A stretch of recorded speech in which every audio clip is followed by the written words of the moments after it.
Thank you so much. I'm truly honored to be with you this afternoon. When Marie first invited me to speak at this series, I told her, well, let me look at the website. And so she sends me the link of the website, and clearly I told her, maybe you meant our president, Scott Cowan, not me. Just looking at the listing of the former guests that you guys have had at this program. So I'm truly honored to be here, and I want to thank both Marie, Nikolai, and Dean Rutherford for allowing me to speak with you this afternoon. It's truly an honor. I wanted to share a little bit today about what's happened in New Orleans within the context of Tulane University and the role that we've taken to advance Tulane's mission as an academic institution, but also in terms of how we have helped in the recovery of the city of New Orleans. And so today what I'd like to do, in true professor fashion, I decided to do an overview. I teach at the business school at Tulane, and I always tell my students it's good to have an overview so that people know when it's almost over, right? So I'm first gonna, of course, no New Orleans story and no Tulane story would be complete without mentioning and looking back towards Katrina. And so I'm gonna share my own personal story of Katrina that I think reflects how people felt about evacuating from the city and coming back to the city. I also wanna talk about the things that have happened in New Orleans pre-Katrina, but also post-Katrina. In New Orleans, we refer to time as pre and post. And so it's always about pre-K or post-K. And when you talk about a timeline, that's how we now recognize time in New Orleans. And then I'm going to tell you more about Tulane's engagement in the local community and how we've become true partners to the city of New Orleans. And this is something that, as an alumnus, I'm incredibly proud of the work of the institution in terms of leading us to be better engaged in our local community. And then I'll focus a little bit on some of the lessons I've learned running the Center for Public Service at Tulane. August 29, 2005, I think you all probably remember watching your TV screens and seeing this giant storm barreling towards New Orleans. And I know some of the audience members are from New Orleans, and so this probably is a very poignant photograph, but Hurricane Katrina was the largest and third strongest hurricane that has landed in the United States. It was deemed a Category 5 hurricane, and as it barreled through the city, it became instantly recognizable that our levee system was only designed for a Category 3 hurricane. And so as people started thinking about evacuation, that certainly came into play. 1.2 million was under evacuation order, not only in the city of New Orleans, but the surrounding areas, and the river parishes, especially as you get down further to the mouth of the river. 80% of the city was underwater, including Tulane's campus. There was over $81 billion of property damage that occurred and over $150 billion of economic impact. I wanted to share this map with you because this sort of reflects the amount of damage that occurred as a direct result of Hurricane Katrina. The darker shades of red is where we received over 10 feet of water. And where you see the darkest reds are where the levee breaks happened. There's primarily 2 points of levee break, and here in Lakeview, and where it says Gentilly, marked by the yellow symbols. And I show this photograph because I think people forget how big of an area New Orleans is, but also the extent of flooding that occurred as a result of the levee breaks in the system. Tulane is in the uptown area, so towards the bottom of the Mississippi River uptown area. And, relatively, the highest points in the city are uptown and also the French Quarter. That's why when the French settled into New Orleans, they immediately settled on the French Quarter as the first base, and then they also found out that the uptown area, the closest to the river, were also the highest points in New Orleans. I also share this story because I wanted to share a little personal story about my own evacuation.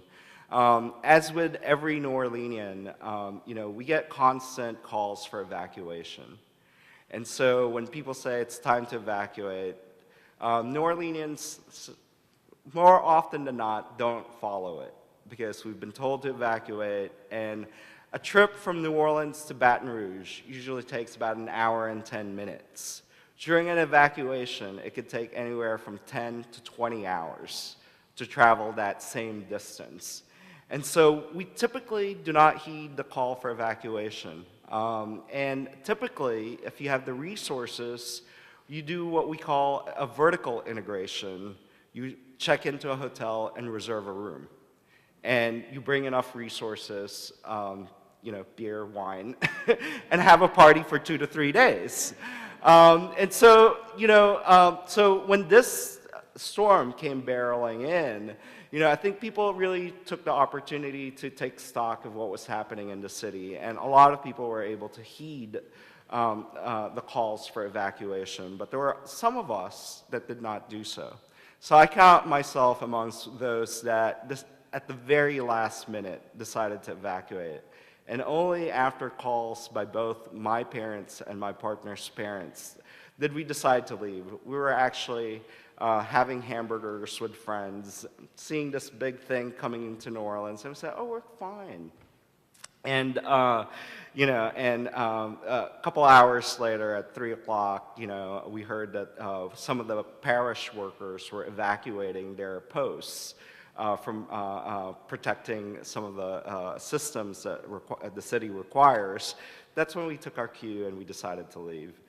That was a blessing in disguise in some sense because our friends were stuck on the road for 10, 20 hours because we were the last to amongst the last to evacuate the city. It took us an hour to get to Baton Rouge. And so a little bit of a blessing in disguise. But one of the other reasons that I like to share this map is because where you see the darkest areas in the Lakeview neighborhood, in this area right here, where three of the levees broke, this one, which is one of the major breaks, and these other two, this neighborhood right here is actually where I live.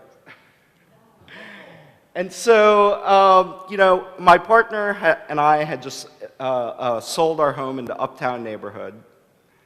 And so we knew Uptown was safe.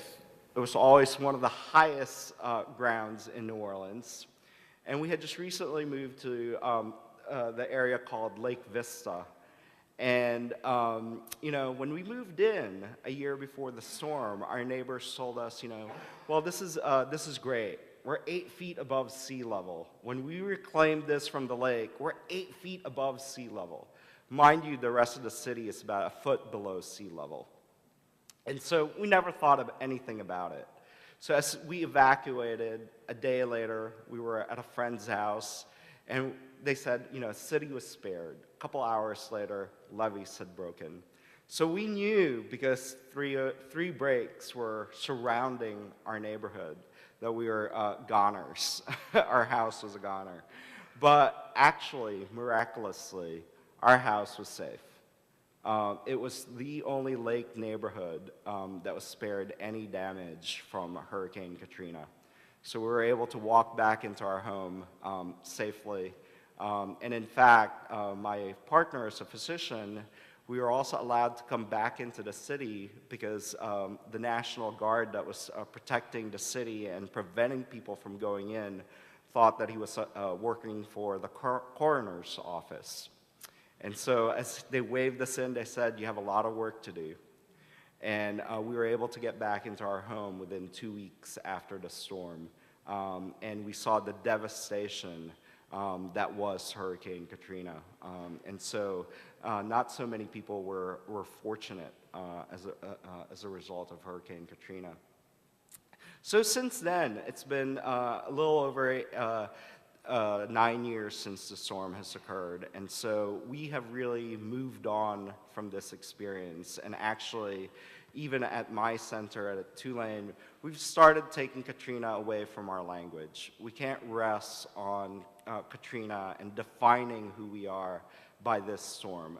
The city is very resilient. Its residents are fighters through and through. And so there's a lot of hope for optimism in the city of New Orleans. And I point to these factors. Our population continues to grow. When Tulane University reopened its doors in December of 2005, we doubled the city's population because of our staff, their families, the students, and our faculty and their families. So now we're at 369,000. That's the metropolitan population. I'm sorry, that's the population of the city of New Orleans itself. And we've also had increased diversity. I think everyone knows that our mayor, thankfully, former mayor, was recently indicted, and so we're very happy about that. But he made some comments about racial issues in New Orleans, and I think that has really set back the city in some ways. But since then, there's increasing diversity in the population of the city, and I think that continues to be a major African American city, and the city is thriving in terms of its race concerns. Economic growth, we're seeing an increase in knowledge-based industries, especially in higher ed. We continue to see a lot of new, younger population coming in, initially through national service efforts like AmeriCorps Vista, Teach for America. But actually what we're also seeing is an increased entrepreneurial spirit amongst the people that lived in New Orleans and the people coming back into the city. We actually have 501 startups for over 100,000 adults. And that's pretty interesting. That's the highest rate in all of the United States for 2012. So it's a hotbed of activity. Every corner that you turn to, there's new entrepreneurial activity that's happening that's very interesting. But I think one of the biggest silver linings of Hurricane Katrina is the way that it's improved our education system. Prior to the storm, 30% of our students were passing standardized exams. Now it's up to 63%. We're leading the country in the charter reform movement. Over 90% of our schools are now chartered, giving local control to the public school, to the school systems, so that they can attract the best qualified teachers and also educate our student population in New Orleans. This is also seen in terms of the physical improvements in the schools. 92% of our schools have either been renovated or are completely brand new as a direct result of Hurricane Katrina. This also has to do something with the other benefits of Hurricane Katrina is the fact that our infrastructure has been completely changed. To date, if you go back to New Orleans, you will see neighborhoods being rebuilt left and right, roads being repaired, the infrastructure of the neighborhoods being repaired. New Orleans would have never been able to do this without Katrina. And so there are some silver linings as a direct result of the storm. But there's also still a lot of reasons for concern for New Orleans. We haven't really changed the poverty levels in the city. It's been 29% since 1999 and continues to be at that rate since the storm. 42% of our children live in poverty as compared to 23% in the United States. Adult education attainment is also limited by class and race. And so we're leaving behind our African American, Hispanic, Vietnamese community in terms of adult educational attainment.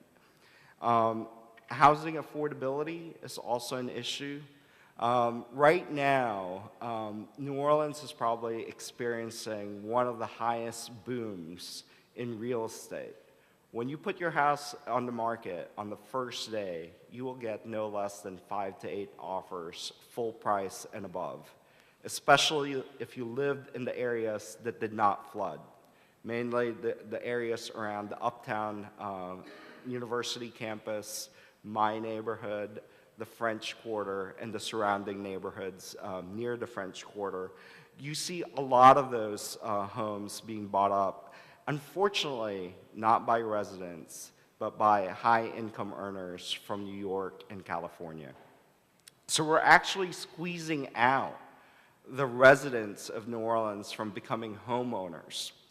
And I think that one of the things that did not get any national attention during the storm was the fact that those people that lived in Lakeview were middle-income families that owed money for their homes, meaning that the federal government required them to have federal flood insurance and/or private insurance.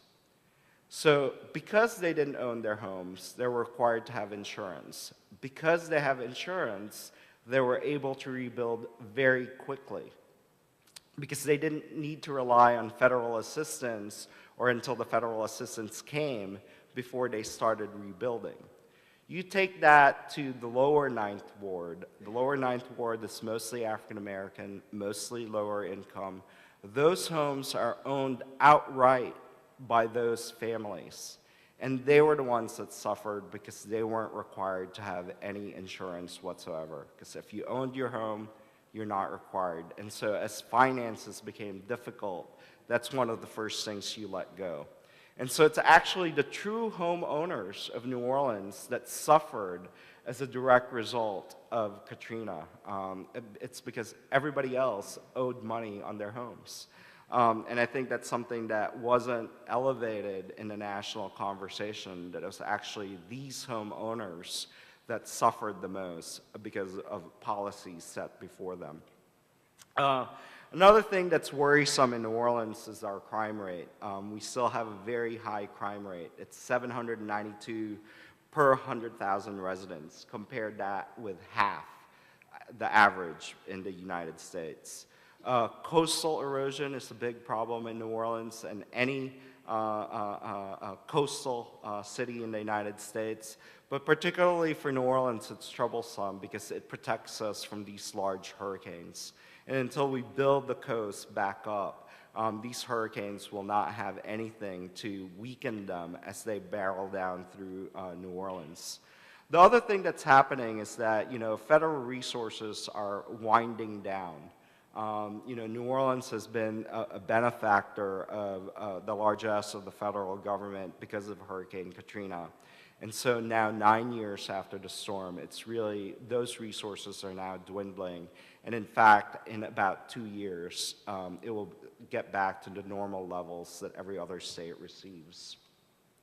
And then I already spoke about this a little bit. It's the uneven recovery that's happening in the city. If you have wealth, then you've recovered. You probably didn't even suffer.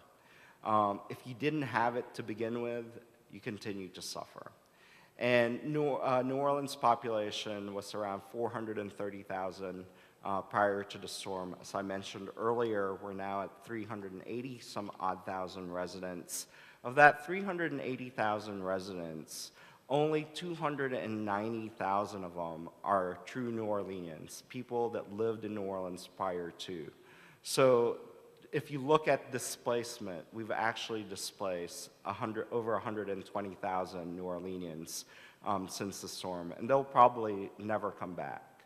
My secretary was born and raised in New Orleans. She's one of 8, and of all of them used to live in New Orleans, and only one has returned. And now they live permanently in Dallas. Better school system, better roads, better services. They're not coming back to New Orleans. And so, unfortunately, the city has had this very uneven recovery as a direct result of Katrina. So, focusing more on the Tulane end of things, as mentioned earlier, I've been in New Orleans now for 20 years, first as an undergraduate student, and then second as a graduate, and now as a staff member and faculty member at Tulane. And one of the things that's interesting about Tulane is that, it's nestled between million-dollar homes. It's very picturesque.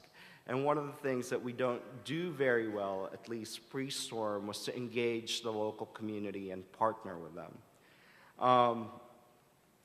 This is a picture of our campus 4 days after the levees broke.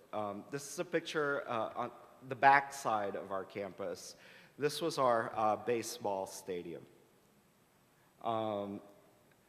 This is our president. Whenever there's an evacuation, we have a partnership with one of the local universities in Mississippi, and we take them there, Jackson State. But one senior administrator has to be with has to remain in the university. He decided that he was going to be the one to remain. This picture doesn't do any justice to the conditions that he was under. This is right in front of our health facility, physical fitness facility at Riley Center on campus, and actually the water there was 10 feet higher than what this picture reflects. Our president was stuck in the building for a couple of days and actually had to break into his own facilities to get that boat. So we were not prepared for the campus to flood. We figured we were close enough to the river that we wouldn't flood. But because of the way that the drainage systems started failing and the amount of water that was pouring in, it just really started enveloping the whole city. One of the good things about, and this is actually, Tulane has 2 campuses. We have an uptown campus and we also have a downtown campus. And this is our downtown facilities where our medical school and our School of Tropical Health and Tropical Medicine and Public Health is located. And that too suffered some damage during Katrina. One of the things that benefited Tulane more so than any other institution in New Orleans was the fact that we had emergency recovery services under contract. So within 24 hours of the campus flooding, the support system came in and started recovering the whole university. So they started pumping water out. The university actually has 2 buildings on the uptown campus that has basements built by Northeasterners that doesn't know that we're underwater. So they started recovering those spaces. But most of campus had anywhere from 3 feet of water to 6 feet of water. And so most first floors of buildings were flooded.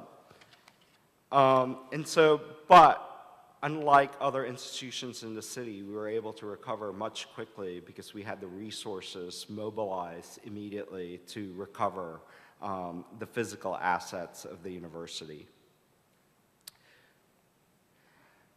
Tulane is a very high research activity, Carnegie-ranked institution, about 13,000, 8,400 of which are undergraduates. As 80% of the uptown and downtown campuses flooded. We had an estimated damage of $450 million. And today, actually, we're just started on our last FEMA project. So 9 years after the storm, they've finally approved the rebuilding of our library. So it's been a struggle. So think about Tulane, the largest private employer in the city of New Orleans, the second largest private employer in the state of Louisiana, dealing with FEMA, with all our lawyers and all our supporters, only finally getting our last project off the ground. Compare that with somebody that perhaps had a high school education, no paperwork to back up what they're claiming they once had. Think about the struggles that they're dealing with 9 years after the storm. The university actually closed for all of the fall semester, and our students were spread through 600 universities in the country. And one of the reasons that Tulane was also able to recover so quickly was that these universities allowed Tulane to charge these students Tulane tuition. and sent that tuition back to the institution. So all of our students were accepted by these universities free of charge, and they also made a promise not to poach any of these students to stay for the spring semester. They actually had to sit out the spring semester if they wanted to stay at the institution where they evacuated to. That's such a huge thing for a university that it's very much tuition dependent. As we came back to campus right after the storm, one of the things that we really started seeing was, how do we restore campus life? Well, as the city's largest private employer, we employ over 4,000 residents of the city, most of whom have young kids. So providing education to our populace was very important. So we actually partnered and chartered one of the first chartered schools in New Orleans post-Katrina. We provided resources to this school to enable them to start, but also to ensure that neighborhood kids closest to Tulane had the opportunity to come back. We also had to deal with the housing displacement. Most of our faculty and staff lived in the areas that flooded. And so one of the immediate concerns was, how do we house not only our college students, but the residents themselves? And so one of the more interesting things that we did is that actually we got a cruise ship and placed it down on the Mississippi River, and we transported our students and staff that needed housing from that cruise ship to campus. Thankfully, we didn't need it that long. The accommodations were really cramped. Think about cruise ships, not the presidential suite, not the junior suite, but just the regular suites. It was really an interesting time. The other thing that we did was that we knew that there are 11 higher ed institutions in the city of New Orleans. And probably out of the 11 of them, Tulane came out the best. And so we opened up our campuses to the other universities in the area and allowed their students to come back and participate in our courses. We also had to re-recruit our students. When we evacuated, our president was giving his welcome talk to the freshman class and welcoming them to the university. He went up on the stage, said, "Roll wave, welcome to Tulane, now I need you to evacuate." So, our upper class students came back in huge numbers. 85 to 100% of them came back after the storm. But it was this freshman class that really was the key. We were expecting 1,500 students. Actually, it was going to be the largest entering class in the history of Tulane at 1,607. Of the 1,607, a little over 1,200 came back. So we actually lost students. And as I mentioned, we're very much tuition dependent. And so given that, we actually, 5 years out, we're still suffering from the fact that we had low enrollment with that one class and the following class because, of course, the stories around Katrina affected our recruitment strategy. We also had to set up healthcare systems throughout the city. So Tulane quickly mobilized and began mobile clinics to provide health care, not only for our folks, but also for the rest of the residents that started coming back to the city. So it was clear from the very beginning that the life of the university is tied to the life of the city. Without Tulane, there will be no New Orleans. Without New Orleans, there will be no Tulane.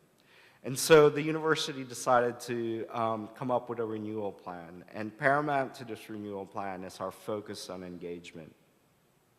So Tulane has always been an institution that has been engaged with the city and state of Louisiana.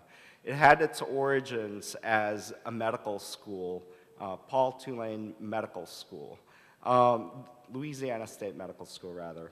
And, so we were always about helping our fellow members of the community.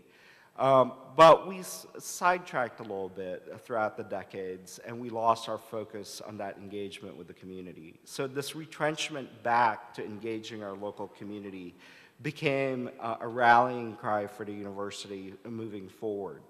And so there were a lot of centers that was started as a direct result of this. We now track and monitor what's happening with the school system in New Orleans. It's such a hotbed of innovation with charter programming that we need to make sure that it continues to be that hotbed, not just for innovation, but actually for quality education for our K-12 students.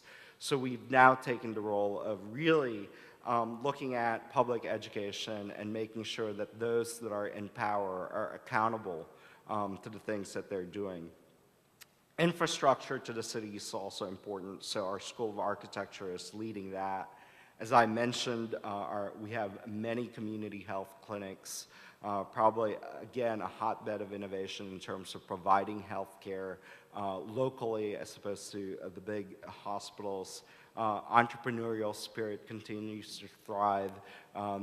Tulane will be the first private institution to offer a major in social entrepreneurship that's interdisciplinary as opposed to being based in the business school. And then the center that I run. So I think the Center for Public Service was created to really forge relationships between Tulane and the larger community. As I told this story to Skip earlier this morning, and sorry, Marie, that you have to hear this again. You know, when my parents used to come down to visit me as a freshman, they would come in, get on a cab. The cab driver would ask them, "Where are you going?" They said, "Tulane." "Oh, why?" "Our son goes there." And the cab driver would inevitably say, "Oh, one of those." And so about 2 years ago, I travel the country pretty frequently. A Tulane parent comes up to me after listening to my talk, and she goes, I want to share a story with you. And she goes, "I got on a cab after visiting my daughter, after arriving from the airport to visit my daughter, and the cab driver asked me, 'Why are you here?' And she goes, 'Oh, I'm visiting my daughter at Tulane.'" And her response, and the cab driver's response was, "Tulane students, they're awesome. My daughter's actually getting tutored by a Tulane student." So, you know, the way that the community has embraced the level of engagement that we're having with the local community is amazing.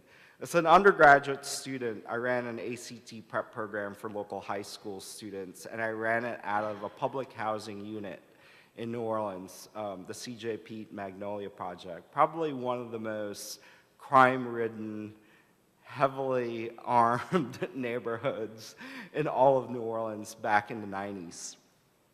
And so when I was first hired at a smaller office that was supposed to expand this program, I went to the resident council president and I told her, you know, "I'm so excited. We're going to expand this. We're going to bring you more students, more faculty." And she goes, "Stop."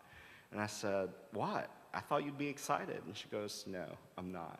Continue to volunteers, but I don't want to see the faculty and their students." I said, "But they're the same students." She goes, "No.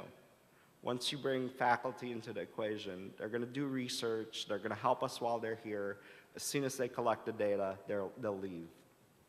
And, you know, that really struck a chord with me. And so I told her, you know, I challenged her. I said, "If you're not going to believe in me, and I've been with you for 4 years of undergraduate studies, you know, what other community will welcome us? Because I need to show that I can work with people." So we started a partnership. I tell that story because, you know, 16 years later, as I started the Center for Public Service, or as I continue to lead the Center for Public Service, we have community gatherings for our nonprofits that house our students. We have over 420 nonprofits that wish to partner with the Center for Public Service. Only 200 of them actually receive the services of our students and our faculty.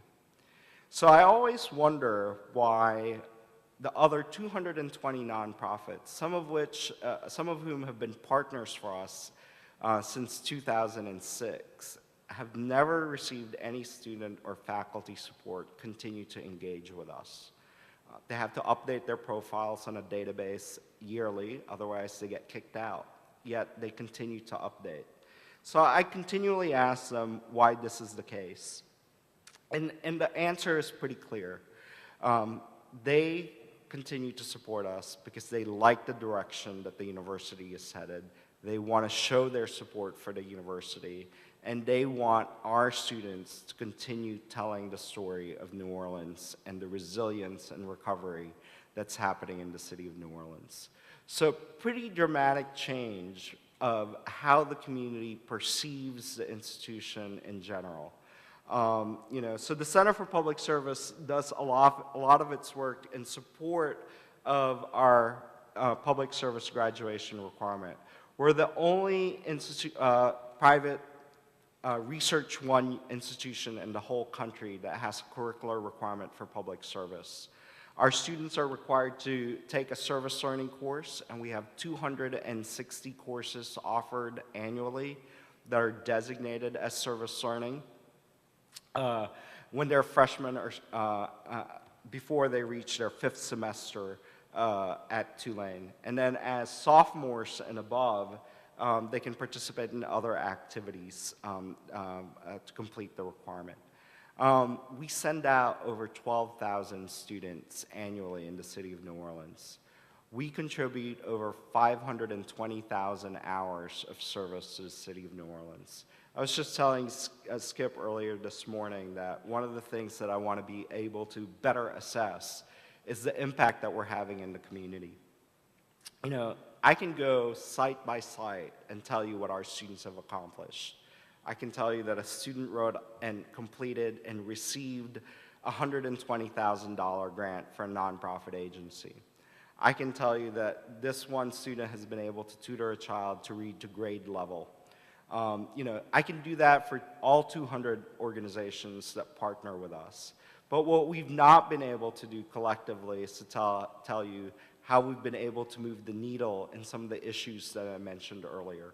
So we're actually embarking on a new direction for the center. Over the last 2 years, we've been looking at our strategic planning process, and one of the things that we've identified is really looking at how we can benefit and assess the work that we're doing in the community. So we've started doing a mapping project. We've overlaid a map of the city with all of our activities, not just center-related, but university-wide, of what resources are going out into the community. We've overlaid that same map with some of the issues that's prevalent and troubling to the city, so that we can see where the hotbeds of activity or inactivity are happening, where issues of education and policing, violence are persistent. And so we've done that.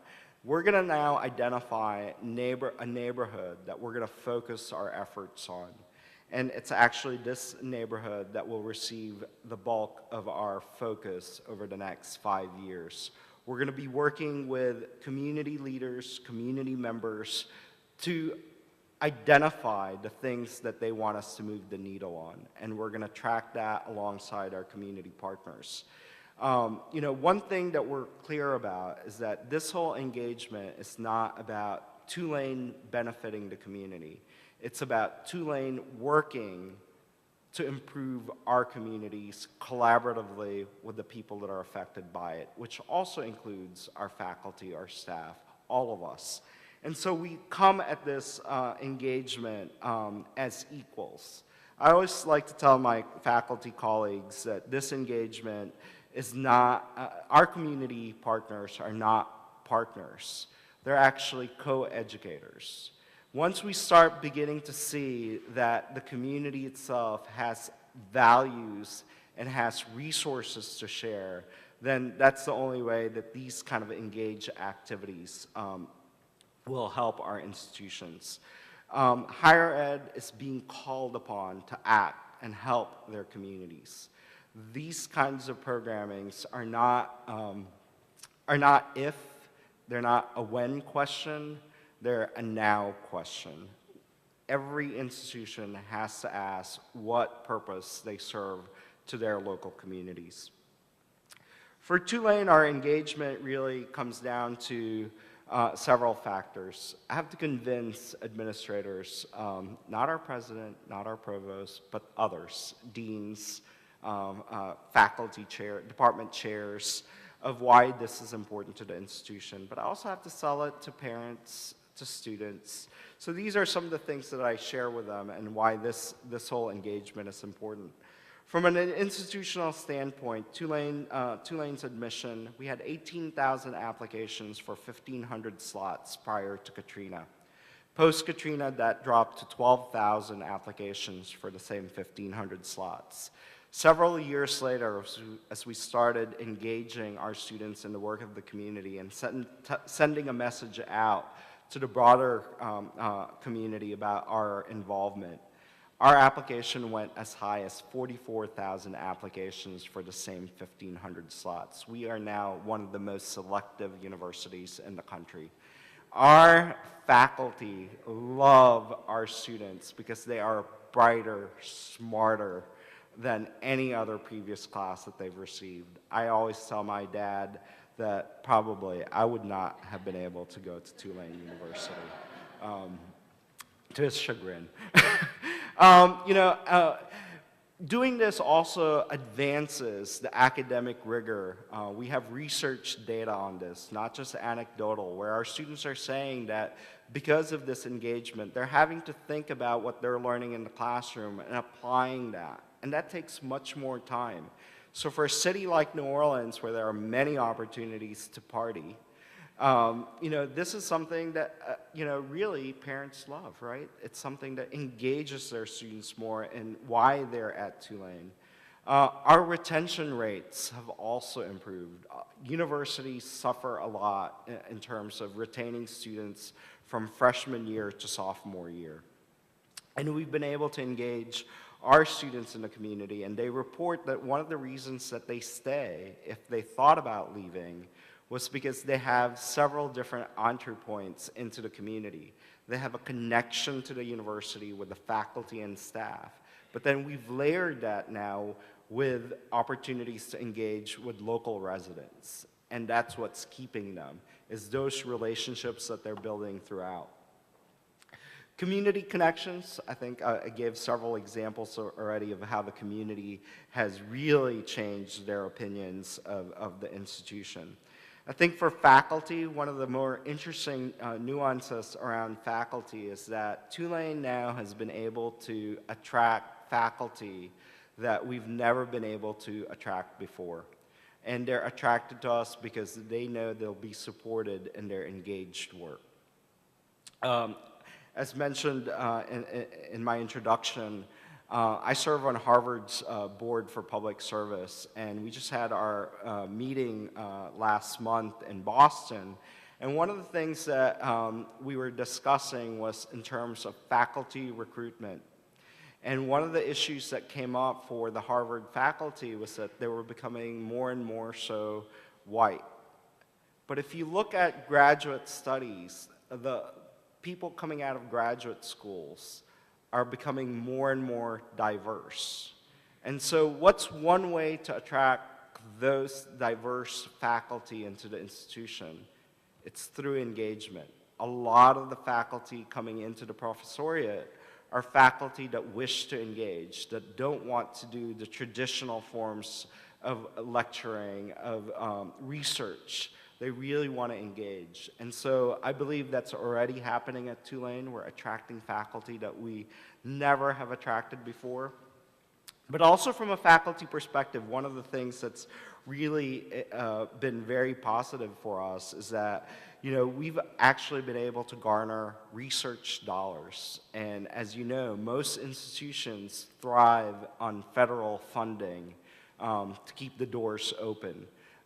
If you look at NIH, the National Institutes of Health, or the National Science Foundation, they now require, as part of their grant writing process, that community has to be engaged in the research that they're producing. So for an institution to have the support network for faculty to engage in the community, that has really helped us. For our students, this has been a very positive thing for them. I think they're learning a lot, not only academically, but also in the things that we want them to learn about to become citizens of our country. And I think they're becoming more astute to some of the issues that they're going to face once they go out into the real world. I've mentioned some of the benefits to the community, but I think truly, as I told Skip earlier this morning, this engagement really benefits our students more than it does our community. They've been truly wonderful to engage with. So moving forward, what I see now in higher ed is what I consider is this, is that universities in the 80s and even in the early 90s was looking at traditional engagement, extracurricular activities with the community, volunteer groups going out into the community. And then in the late 90s, early 2000s, there's a push for curricular engagement through programming like service learning, internship. So I actually now put curricular as more being traditional, because as I travel the country and go to different universities, most institutions are now doing this. This is now not a differentiating programming. This is something that's expected. What I argue now is that higher ed, to become true partners with the community, need to look at evolving forms of partnership with the community. That we need to be able to link community organizations, community members to the work and effort of the institution. So, linking them with various grant resources, linking them to faculty that have expertise in areas that they need, working with the community to enable them to serve the populace. Additionally, we need to be able to leverage the partnership between institutions of higher education and the nonprofit sector. Some of the largest grants that Tulane has received has not been written by a single faculty member, but rather by a collaboration between both faculty members and community partners. That's the way the system is headed, and that's certainly the way that we've decided to direct our efforts. For institutions of higher education, too, I think what's important is that Tulane has been incredibly successful in raising funds through this engagement piece. We just finished a mini capital campaign of $150 million focused on engagement, and it resonated across the country, not just in New Orleans, but across the country.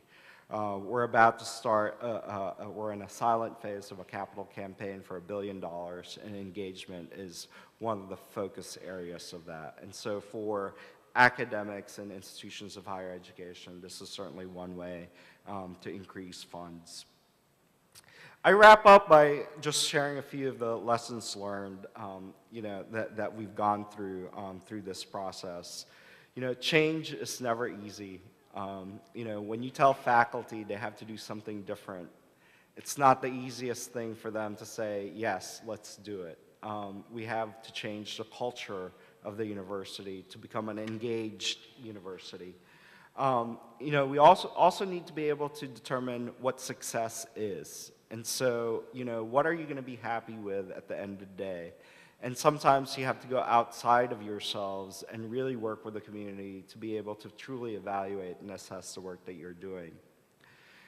One thing that we do at the center is we like to empower our nonprofit sector. When Tulane comes in and says, we want to partner with you, one of the things that nonprofit organizations automatically do is say yes. Absolutely, let's do it. How can we do it? But what I tell them is that don't say that immediately. Listen to what they want to do. Listen to what we want to do. Tell us what you want instead. And if at the end of that hour, 2-hour conversation, you don't like what you hear and you don't benefit from it, say no. Communities need to be empowered to be able to say no. Just because Tulane is a large gorilla in the room doesn't mean they have to say yes. And what I tell them is by saying no doesn't close the doors permanently. It just closes the door for this particular opportunity. You can't also overpromise. A lot of my students come in and say, oh, I'm going to do this, this, and that. And I always tell them, okay, 16 weeks. What can you actually change in 16 weeks? Think about the little steps that can be accomplished in those 16 weeks and set your bar there.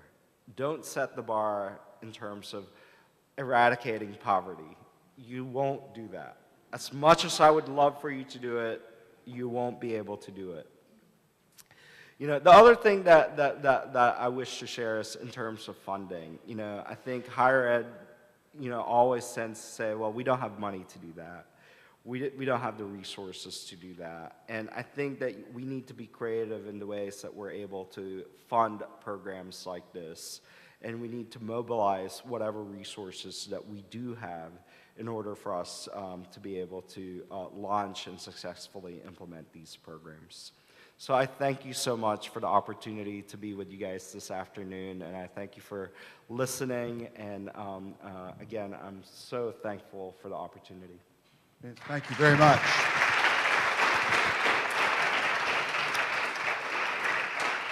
We've got time for a couple of questions, so if anyone has any questions they'd like to ask me, please raise your hand. Got any questions? Yes, Mara, right here. Hi, my name is Mara. I'm a second-year student here at the Clinton School. And prior to coming here, I worked in civic engagement offices and higher education. I was at Miami-Dade Community College when you came to work with us in 2011. So it's good to see you again. So I worked at Miami-Dade Community College and then at the University of Miami. So the main difference that I saw between a community college and a Research One private institution was getting the students at the private institution to really understand the community that they were serving in and really to acknowledge and address their privilege that they had coming in. Right. So I was just wondering if through your office the kinds of knowledge building and activities related to addressing privilege you have with your students in service learning. Again, sorry, Skip and Marie talked about this morning. One of the things that has been interesting is that we have an example, a physicist who's decided to take his course and turn it into a service learning class.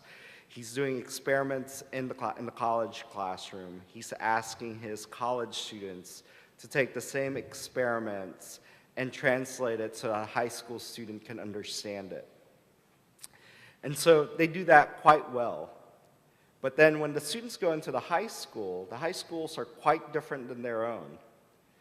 The racial composition is very different. Most public schools that we send our students to are 98% African American, 99% free or reduced lunch. And so it's very different. The culture is also different. Our students report back to us and say, the teacher was shouting all the time. How can students learn when they're shouting? And so it's very different for them. And so we realize that. And so through a series of orientations that we require our students to go through so that they understand some of these underlying issues that they might confront. But I think, too, as part of the strategic plan that we just developed, we've started a cohort of students that we're training to be able to dialogue with their fellow students about issues that they'll confront in the community, all the isms, racism, sexism. And so once they are trained, they'll have conversations with those students that are struggling with those issues as they enter into the community. That same physics professor can now call my center and say, my students are struggling with this. They can then borrow that student to lead that reflection session. So, Josh, you got a question? Yeah, here, right here. My name is Josh. My name is Josh. I'm a second-year student, and I actually lived in New Orleans for about 3 years before coming here. I had some of your students on a house that I've worked on. I have two questions. One's a quick one. The first one is, how has the center tracked students that have went through this requirement of public service to see if that has influenced their careers that they've chosen to go into? And my second question is, what neighborhood are you focusing on for your upcoming project? Sure. So we actually, being a research institution, and I had to make sure that everybody knows what we're doing and that they continue funding us, we embarked on a longitudinal study, the first in the nation to track what engagement does to our students. And so this is actually a multi-year study. We tracked the class of 2010, 11, and 12. We surveyed them as they entered in as freshmen, again after they completed their sophomore year, and again after their senior year, and we're now following them 2 years after graduation. And what we're finding is that our students are more civically minded as they go through the experience. They want to engage. Whereas in their freshman year, their goals might be, way up high. I want to work for this nonprofit. I want to solve this issue. By the time they're sophomore and junior into their senior year, they've tempered what they believe they can do to more realistic goals. But what's really interesting is this longitudinal study that we're doing is following them 2 years after graduation, and the last data set is this summer, so we haven't quite finished it. But for the first 2 cohorts, what's interesting is that we're seeing that some of them are getting into careers of public service, but that's not the interesting stuff. The interesting stuff is how they're engaged as individuals. They've gone on to Wall Street. They've gone on to high-paying, high-powered jobs. But what they're saying is that they're more mindful of what they do outside of their work hours. So they're volunteering more as a result, post-graduation. But the other thing is that for those that don't see volunteering as a means to continue their work, they're actually becoming quite philanthropic. And for the student population that has a lot of wealthy students and families, that's actually great for the economy, and that's great for the community because they're becoming philanthropists in their own rights.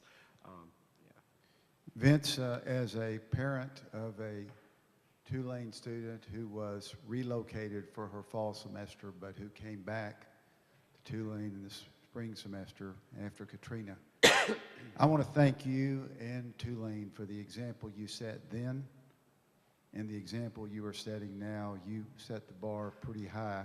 I also want to say that if Tulane is the model for undergraduate public service, what Marie Lindquist has done at the Clinton School for graduate public service stands right up at that top bar too.